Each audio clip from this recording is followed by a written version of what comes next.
Welcome to Fearless Shotokan. The next thing we're going to learn is going to be Shuto Uke, as well as Kokutsudachi, both stances and techniques you'll need to know for your next kata, Heian, Shodan.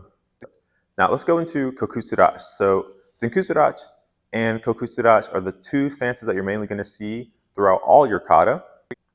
You can think of it as offense and defense. So Zenkusudachi, since you have all that weight in the front foot, is going to be a very aggressive, offensive type of stance. Kokutsudachi is the opposite. So you're actually going to have all that weight on the back foot, and therefore it's mainly a defensive type of stance, coming away from the opponent, keeping yourself guarded, from which you can transition all that weight and add power. To get into Kokutsudachi, the best way to start is here in Haikotsudachi. Step forward about 2 steps with your front leg.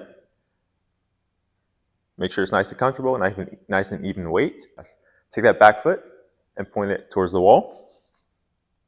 That way you have a nice L, or 90 degrees, between the 2 feet, if they were to draw lines.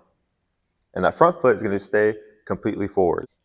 So when you look down at your feet, like I said before, you want an L. You want your feet make an L shape, or 90 degrees if you were to draw a line through the feet. And so therefore, if you notice the space, there's not too much space between my 2 feet. You want just a few inches.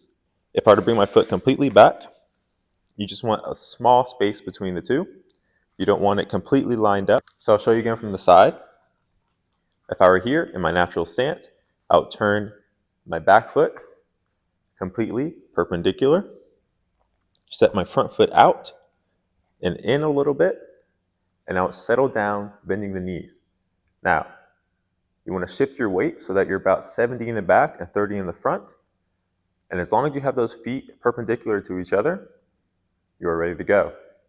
Now for your Shuto, it's your open hand knife techniques. So have those hands ready to go as if you're throwing a knife. Tuck those thumbs in on the side and curl the tips of those fingers in so it's nice and tight. Bring your back hand up against the solar plexus, palm facing up. And you want that front hand to be just in front of the shoulder.